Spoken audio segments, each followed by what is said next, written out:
Well, I mean, you mentioned the Arizona law a little bit earlier.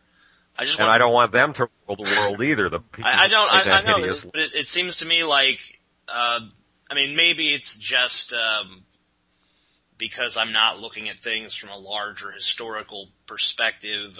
I mean, I think that by and large, the trends in America have been towards greater and greater freedom, but it seems like recently authoritarianism has been gaining more ground here. Well, it always has. It's always been a struggle against the authoritarians in our midst. First of all, we have two sets of founding fathers. One set of founding fathers is a set of founding fathers that I've always been taught to view as the founding fathers, and that's Jefferson, Madison, George Washington, and Alexander Hamilton, not to mention Ben Franklin. Well, those guys were secularists to the nth degree. They were all deists. I mean, for all practical purposes, they were the atheists of their day. But there's another set of founding fathers that I wasn't taught about in school, and those were actually the first founding fathers. Those are the guys who established the Massachusetts colony, and they were religionists. They believed in a religiously ruled state. They wanted to establish a new Jerusalem on the face of North America. They wanted a religious totalitarianism. And so their strain has always coexisted with our strain, the secular and pluralistic strain. And it's always been a struggle between these subcultures to see who would rule. And we've been very fortunate that freedom has been able to march further and further. I mean, look, the stuff we talk about these days with sexual tolerance and tolerance of gays and lesbians and all that kind of stuff, impossible 40 years ago. Absolutely impossible. So you're right, we have been marching toward more freedom. But it's been a struggle with the religious totalitarians who look back to the spirit of the founding fathers of the Plymouth colony all the way. 1911, these people they published what they called the fundamentals. In the 1950s, they were rowdy as all hell. In the 1980s, I had a fight with them toe-to-toe because they wanted to censor music and do a hell of a lot more. The fundamentalists under the Christian Coalition's leadership. And they're back, but they've never gone. Yeah. And it'll go on that way, and it's very healthy for society to have some I was struggles. reading in your book, The Genius of the Beast, which is pretty good, by the way. Oh, thank you. Yeah. I was reading about the authors. The authors are the last to know whether we don't know whether our books are good. We work in isolation for so long on these books, and when we come out, we have no clue. We do our best to make them good, but we're never sure until somebody tells us. So thank you. I read I was reading there about the first human city, and I have a terrible memory, so I can't remember what it was called, but you could probably fill in the blank there. Katal Hayok. No. Before that was Jericho. Okay, so Jericho, right. And I was reading about, you basically talked about, it being the birthplace of the concept of privacy. And I was kind of thinking that, privacy is something that we had for this little brief interval between the time when we invented cities to the time that we invented surveillance, and, it's kind of gone away again. I kind of feel the same way about freedom, though. I feel like there was this little brief window of freedom where we got a taste of something better, and now it's kind of receding again, just kind of slipping away. Well, maintaining these things are always a balancing act. We still have freedom because we still have that invention that they gave us in Katal Hayok, which is four walls. Katal Hayok invented four walls. And four walls, and we always have a door we can close. But in Katal Hayok, the freedom was much more limited than it is today. A lot of the American freedoms that we take for granted didn't come about until the last 50 years. Why? Because our parents or grandparents lived in homes that were too small. Kids lived in a bedroom together, and even that was a big step forward over everybody living in the same damn room. Because, statistically, Americans get bigger and bigger homes every decade. And the result has been that kids could have their second bed, their own bedrooms, separate bedrooms by the 1960s. And that produced a kind of privacy we take for granted and never talk about, but we still got it. Thank God we still got it. And we can shut down our Facebook when we want to have our privacy, and we can shut down our Twitter, and we can close the lid on our laptop, and we can turn off our iPhones, and soon we'll be able to turn off our iPads. And we can get a minute. I mean, look, to be totally honest, TJ, when you want to go into a room and masturbate and you don't want anybody to know that you've done it, and you don't want anybody to know whether you took, God knows, a magazine or YouPorn or something. I found YouPorn for the first time last week because somebody, I left my laptop at the tea lounge to relieve myself for a few minutes, and came back, and somebody, as a joke, had put it up on my computer screen. So at any rate, we have all these things available to us that even I didn't know about until last week, and we still have the privacy to do these hideously embarrassing things in private. But I want to ask you about something, just kind of shifting gears here. Yeah, go ahead. I wanted to ask you about... We're getting away from masturbation? Oh, my God. I'm sorry. I know you desperately... I must be one of the rowdiest... No, I must be one of the rowdiest guests you've ever had. I'm having a good time. So go ahead. Shut up. I want to talk about the truth at any price, including the price of your life, which you apply not just to science, but seemingly to art and commerce and pretty much every area of human endeavor. I want to ask you... and I guess this is important, even though I guess it sort of sounds like a philosophical cliche at this point. I mean, what is truth? That's a very good question, and I have been pondering that, and my suspicion about what truth is very peculiar. Do you know the story of imprinting and Conrad Lorenz and the geese? Yeah, I read that in The Genius of the Beast as well. Well, okay, let me just briefly reprise it for the people who are listening to this and have never heard of it before. Conrad Lorenz is this ethologist. As a kid, he grew up, his parents bought a house way out in the middle of the wilderness in Germany.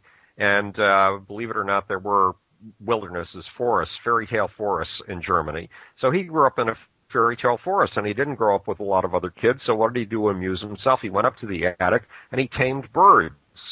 He made little holes in the attic wall so the birds could come in and make their nests, and he had a great time with jackdaws and all kinds of birds like that.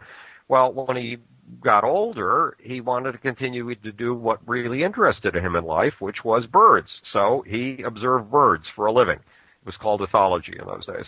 And he was one of the pioneers of ethology, and he won a Nobel Prize for it. And here's what one of his great discoveries was. He eventually, when he got enough research money, he bought his parents' old home and turned it into a research station.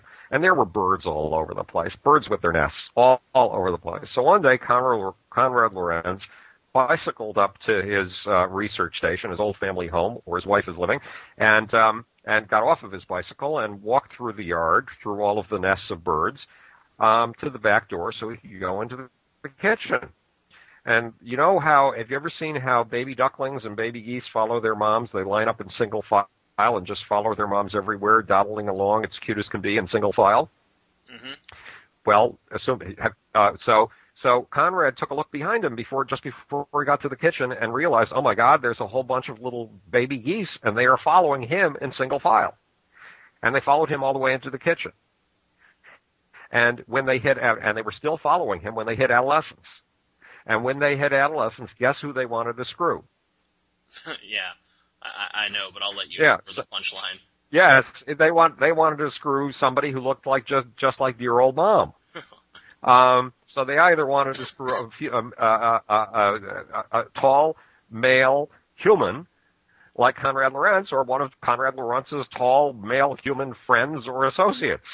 It was very embarrassing. But when Conrad Lorenz took his bicycle and drove down the road near his research station, an amazing thing happened. You had these geese with 4-foot wingspans, 3.5-foot wingspans. And you know how geese all line up in a V when they're flying through the sky, when they're migrating from the north to the south or back again? Well, there was this incredible V of geese about 5 feet off the ground, flying at a height you've never seen them fly before. And what was the very center of the V, the very front point in the V? It was Conrad Lorenz's head. Now, what does this have to do with truth? Everything. Why did Conrad Lorenz become so interested in birds that he was willing to devote his entire life to studying their natural behavior? Because at certain key points in his life, just like the goslings, Conrad Lorenz's brain had opened, looked for a certain kind of signal, and then incorporated it literally into the structure of his brain. That's what imprinting is. And in the same way that birds would later imprint on Conrad Lorenz, when he was a kid, had imprinted on birds. And I think that truth has something to do with those things you imprinted on, which you believe in with all your heart and soul, and which you know is right. Unfortunately, what some people know is right drives them into marketplaces with explosives packed around them, and gets them to kill 36 people in Baghdad. And that's a truth. They know a truth. A truth, unfortunately, is a very subjective thing, but whatever the hell it is that's our truth detector, we got to stick with it for all we're worth, because that's the only thing we got. And our truth detector tends to be frozen in place at certain key points in our life by imprinting. I like that answer. I like it because I don't know if you can see my little tagline up there on my Skype, but mine is the truth is that there is no truth. Yes, that's right. I don't know. That's the only thing I can seem to bring myself to be certain about, is that there's nothing worth being truly certain about. One day I was walking down Bowery, 3rd Avenue here in New York, and the Bowery is a pretty dangerous place. A lot of people, that's where people tend to go who have no place else to live, and they live out on the street on the sidewalk panhandling. And as I was walking down the street, I noticed on a side street that a couple of guys were kicking what looked like a sack of potatoes into the air. And they'd kick it as hard as they could, and it would rise about 2.5 feet off the ground, and then it would fall, and you could hear, it sounded like bones were inside this bag, because you could hear this sickening crunch of bones hitting the ground. And then it dawned on me, this might be a human being. So now I have two choices here. I can just keep walking in the direction I'm walking and ignore this, or I can go approaching a bunch of very big guys who might be carrying all kinds of weapons, who are apparently kicking some poor guy almost to death, and possibly to death. But if I go up against them, TJ, I'm 5 foot 7.5 tall. I am not. I can do 95 push-ups a day, but I'm not generally athletic, and I've never won a fight in my life. When I went into a boxing ring once, when I was 11 years old, with a kid who was 2 inches shorter than I was, he flattened me within the first half second of the match. My nose was bleeding profusely. So I don't stand a chance against these guys. So I'm either going to take a chance on risking my life to save this guy who's being kicked mercilessly, or I'm going to continue down the street knowing that I've just contributed to something unacceptable and hideously evil. So I turned to my right and did what came naturally, which is acting like a lunatic. I figured immediately that if I go up to these guys with a confrontational script that says this is Gunsmoke and we're in a duel right now to see who's the biggest guy, they're going to kill me. And because I can't challenge them to any kind of normal confrontation, so I'll act like a maniac and shout all kinds of random things that don't make any sense. And I'll shout so loud that they'll be afraid to continue what they're doing. It worked. They ran away. But I could have easily been killed. But you know what? I'd rather have died that way. I'd rather have died doing my little piece to make the world a better place than walk down the street knowing that I had contributed to making the world a worse place. That's the truth. Unfortunately, there are people who feel a kind of deep conviction about killing 127 people in Iraq with a suicide vest or with a truck or car rigged for a suicide attack.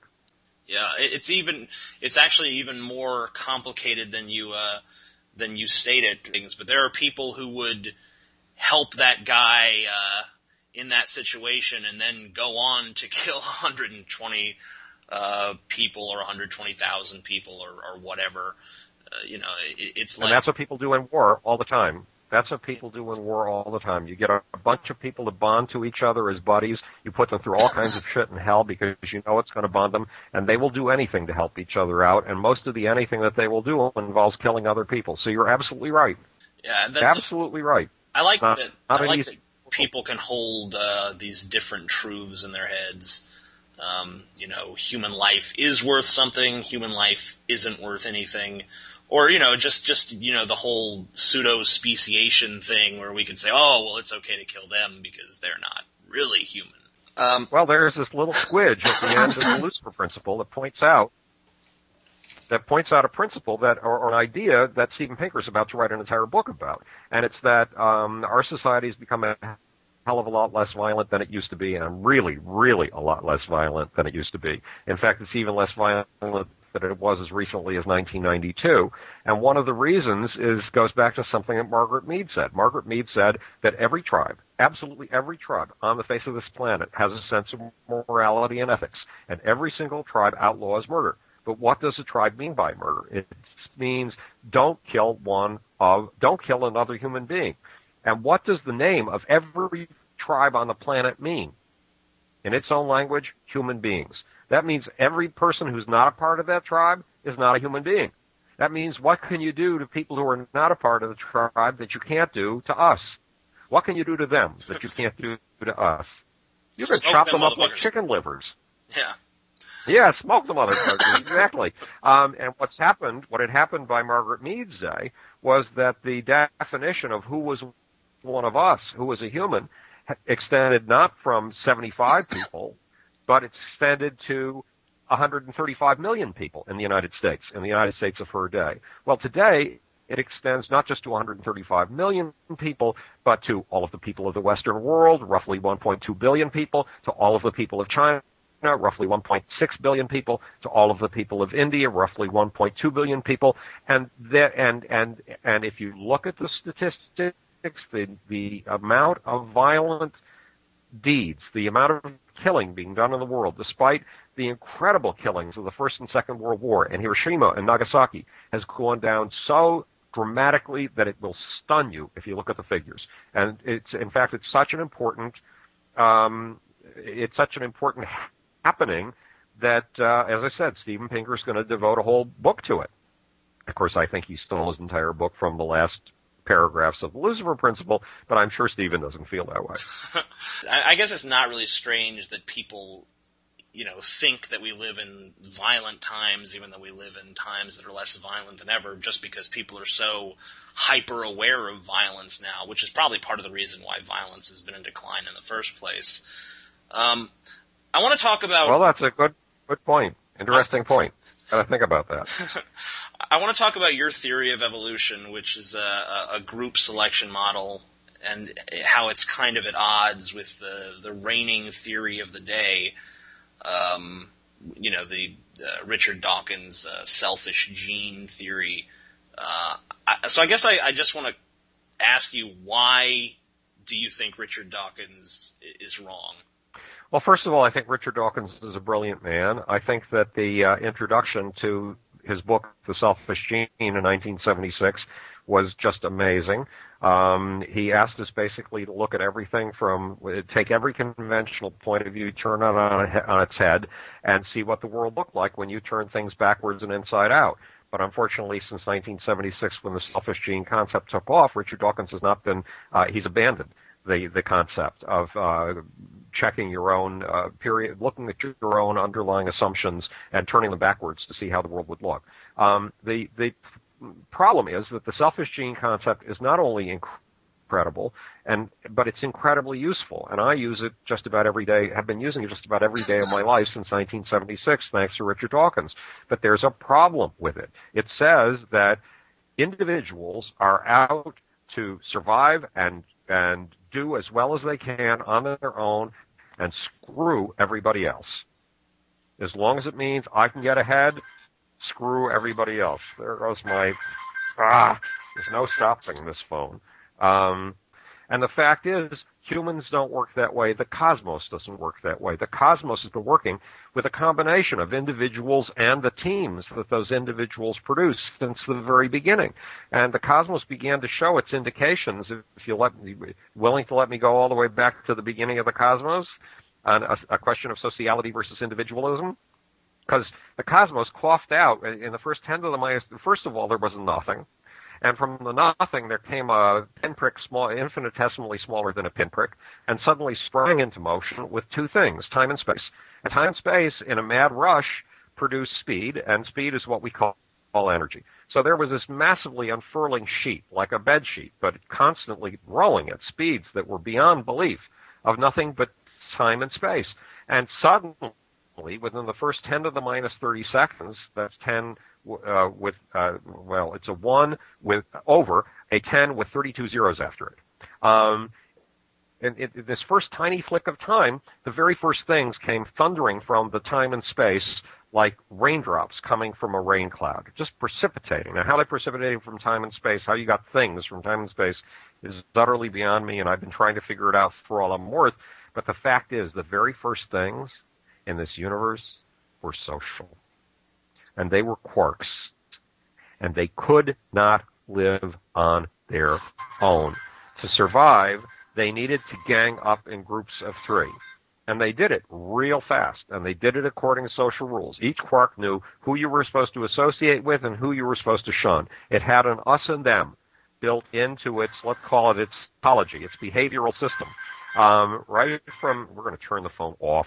This thing is incorrigible. You're right about privacy. Okay, there we go. The phone is being totally turned off.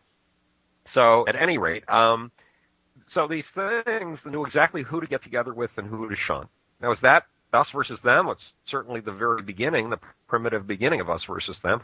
And they ganged up in groups of 3. And then then the gangs had to get together because a group of 2, I can never remember which is which, but a group of 2 up quarks and 1 down quark is a proton, and a group of 2 down quarks and 1 up quark, the opposite group, is a neutron.